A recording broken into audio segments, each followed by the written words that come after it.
She thought it would be a simple call, just words of solidarity, just a voice on the other end. But what Charlize Theron heard from President Ibrahim Traoré shattered everything she believed about justice, power, and the soul of a forgotten continent.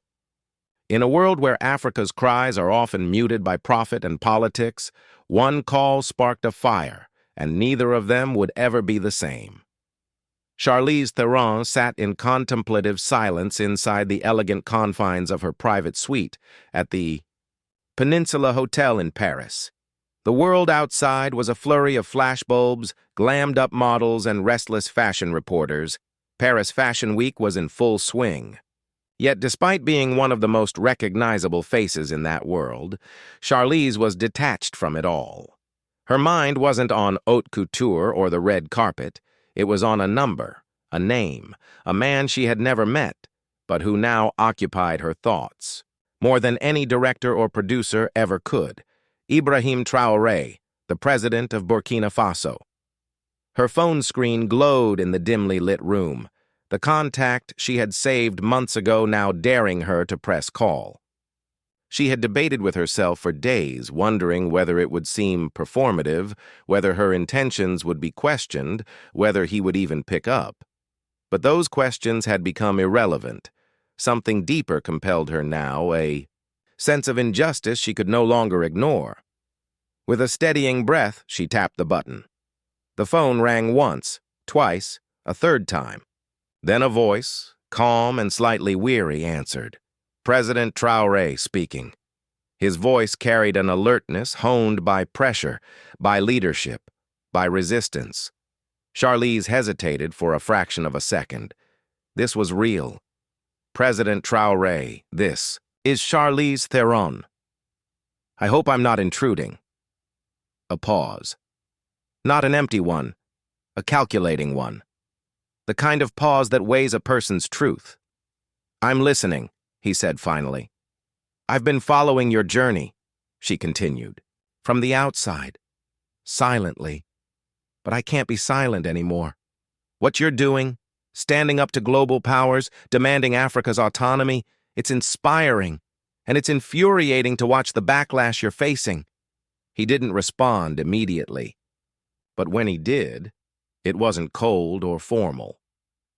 You're not the first to call, he said, but you might be the first to mean it. Charlize felt her posture change, her voice deepen with sincerity. I do mean it. Africa has long been treated like a resource, not a continent of people. And those who stand up, people like you, are called radicals, or worse. He chuckled, but the sound held pain. They called me a madman when I expelled foreign troops, a dictator when I reclaimed our gold mines, a threat when I told the IMF we would write our own budget. But I was simply saying what should have been obvious. Africa belongs to Africans. That phrase hit her harder than she expected, not just because of what it meant, but because of who said it. It wasn't delivered in arrogance or nationalism. It was the exhausted cry of someone forced to state the obvious again and again while the world plugged its ears. Mr. President, Charlize said, her voice quieter now, I want to help. You already are, he said, just by listening. There was a long pause, not awkward, but full. He was thinking again. Then he asked a question that startled her with its vulnerability. Ms. Theron, do you know what the hardest part is? No, she replied honestly. It's not the sanctions, not the threats. It's not even the lies they print. It's the silence from those who know better. It's watching people with power pretend they don't see. So, thank you for seeing. In that moment, Charlize realized she wasn't talking to a politician. She was talking to a man who carried a nation on his back. A man who had walked away from comfort into fire, not for glory, but because no one else would. And she, famous, beloved, powerful in a different realm, felt the weight of that truth like a stone in her chest. The conversation stretched into the evening. They talked not of policies but of stories, of ancestors and soil, of how the world tried to fracture African identity into colonial borders, of how Burkina Faso, meaning land of honest men, was reclaiming its name in more than spirit. He told her about the villages electrified by solar panels built without loans, about the women's co-ops now controlling the shea butter trade instead of foreign investors, about the school books rewritten to include local heroes. She listened with an ache she hadn't felt since she first returned to South Africa after her rise in Hollywood. "Do you ever regret it?" she asked him once. "Only on days when I forget why I started," he said. When the call finally ended, Charlize didn't move for a long time. Her tea had gone cold, the sun had slipped below the Paris skyline, but something in her had shifted. She had called a stranger and found a mirror, not of her fame or fortune, but of her fire. And for the first time in months, she felt like she had done something real. The next morning, she drafted a speech, not about fashion or film, but about what she now knew. It wasn't a call she had made, it was a call she had answered. The message that shook the world didn't know it was about to change, not through war, not through political treaties, but through a conversation, one that began as a private call and exploded into a movement. When Charlize Theron took CR, that international stage in Geneva, the energy in the air was electric, though no one could have anticipated what she would say. Known globally for her activism, beauty, and film accolades, Charlize had long been a voice for the voiceless, but never had she spoken with such raw vulnerability as she did when she mentioned the name Ibrahim Traoré. The cameras zoomed in, the audience fell still. "A week ago," she began, "I spoke with President Ibrahim Traoré of Burkina Faso. We didn't talk politics, not really. We talked about land, about gold, about dignity. And I left that conversation deeply changed." For a moment, the room was silent, unsure of where this was going. But then her voice cracked slightly. "He told me what it felt like to stand at the head of a nation with untold riches underground, and yet see your people go to sleep hungry. He told me what it felt like to be called a dictator for simply saying, 'This is ours.'" Her words hit the audience like a wave. We call it foreign investment, but in many cases it's looting with paperwork. We talk about stability, but only when it protects our interests. And we talk about democracy, while silencing any African leader who dares to challenge the old colonial script. She paused then, looking directly into the main camera that broadcasted her image around the globe. "I'm not saying Traoré is perfect. No leader is. But I am saying this: the world owes Africa more than charity. It owes Africa its respect, its apology, and its sovereignty. That one speech, unscripted, unapologetic, and deeply human, set off a cultural earthquake. Within 24 hours, social media was ablaze. Hashtags like "We Stand with Traoré" and "Africa Deserves Better" trended across platforms. Memes circulated showing Charlize and Ibrahim shaking hands, superimposed with words like truth and courage. In Paris, a group of university students projected her speech onto the side of the French Parliament building. In South Africa, artists painted murals of Charlize and Traoré side by side, one a child of the continent turned global star, the other its youngest military leader turned revolutionary. But the most remarkable reactions came from the unexpected places. Within the European Parliament, a fiery debate erupted as lawmakers questioned why European corporations held mining rights over 70% of Burkina Faso's gold. In the U.S., a progressive senator introduced a bill called the Fair Trade in Africa Act, citing Charlize's speech as inspiration.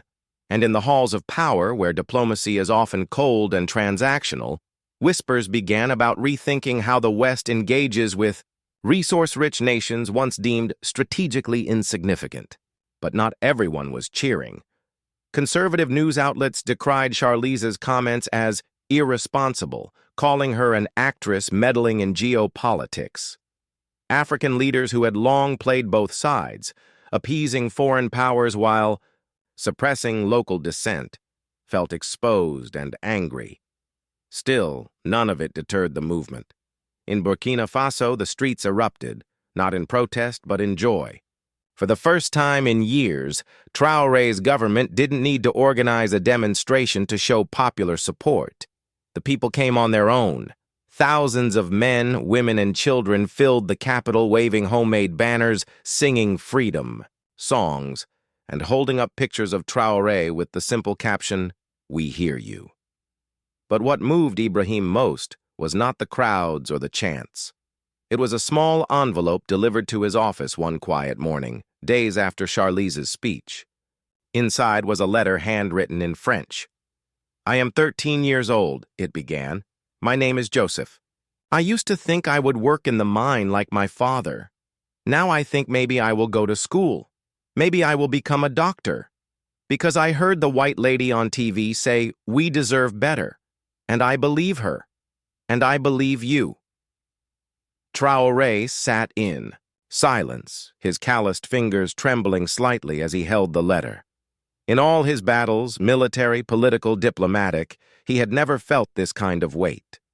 Not from guns, not from threats, but from hope. And hope, he knew, could be heavier than any weapon. That afternoon, he gave his most personal address yet.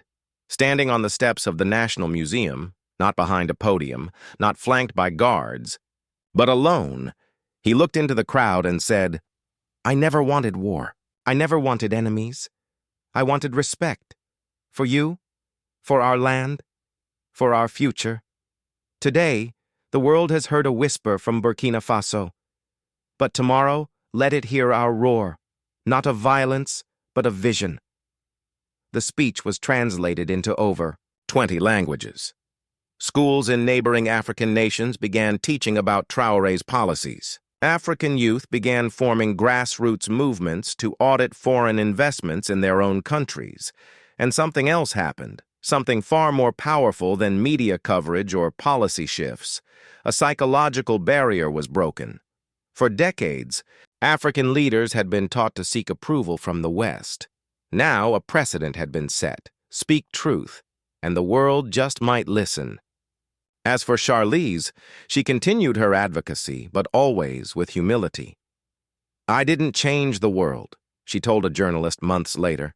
"I just told the truth. Ibrahim was the one brave enough to live it." Back in Burkina Faso, the ARVs of NGO officials began pulling out, not because they were unwelcome, but because local groups were finally being funded directly. Solar panel initiatives that had long awaited approval from European partners suddenly found backing from African venture capitalists. Small towns got medical clinics built by diaspora engineers who returned home after years abroad. The change was uneven, sometimes slow, but undeniable. And amid all of this, the most symbolic moment came during a United Nations special session on development aid. When Traoré entered the chamber, dozens of ambassadors stood in silence, then slowly began to clap. Not all, but enough. Charlize watched from the gallery, tears in her eyes. Traoré simply nodded in her direction, the weight of history between them, a silent acknowledgement of a call that had become a catalyst, of a truth spoken at just the right moment of a world that, if only briefly, paused to listen. And as the chapter of Western paternalism in Africa began to fray at the edges, a new narrative emerged, not one of dependency or debt, but of dignity. A future in which leaders like Traoré weren't exceptions, but examples, where children, like Joseph, could dream bigger than minds and survive on something more than borrowed promises, and where the call of one actress and the courage of one president echoed longer than anyone expected. The world hadn't changed overnight, but the silence had been broken, and that was how revolutions began, not with a gun, but with a word.